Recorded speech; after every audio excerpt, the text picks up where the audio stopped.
Nanas yang memiliki nama latin Ananas commosus merupakan sejenis tumbuhan tropis yang berasal dari Brasil. Nanas kaya akan vitamin A dan C yang bersifat antioksidan.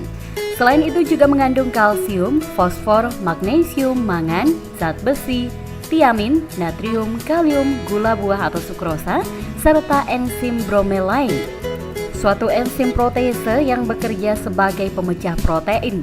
Nanas juga mengandung cukup banyak serat. Kandungan yang terdapat pada buah nanas inilah yang dapat menurunkan tekanan darah. Kandungan kalium yang terdapat pada buah nanas ini dapat mengendalikan tekanan darah tinggi. Seratnya mampu mencegah penyerapan lemak di saluran cerna sehingga tidak terjadi penimbunan di pembuluh darah yang bisa berakibat naiknya tekanan darah.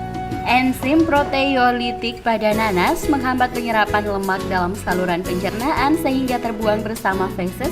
Dan selain itu, vitamin C-nya juga menggiatkan proses pembakaran lemak sehingga tidak menumpuk di dalam tubuh.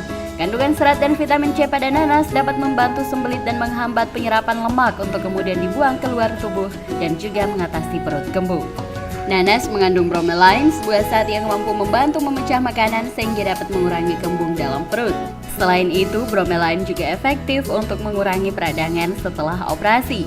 Nanas juga salah satu buah yang populer untuk membantu menguatkan tulang. Kandungan mangan di dalamnya dibutuhkan untuk membentuk struktur tulang agar lebih padat.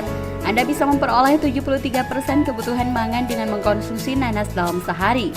Karena kandungan vitamin C yang cukup tinggi, nanas mampu membantu memerangi virus penyebab flu. Sekalipun Anda sedang menderita flu, cukup efektif memanfaatkan nanas sebagai obat alami.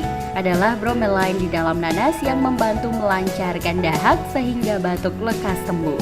Meski memiliki banyak manfaat untuk kesehatan, tetapi tidak boleh juga berlebihan dalam mengkonsumsi nanas. Karena nanas mengandung asam oksalat yang tinggi yang jika dikonsumsi berlebihan dapat memicu pembentukan batu ginjal. Tim GoTV memberitakan.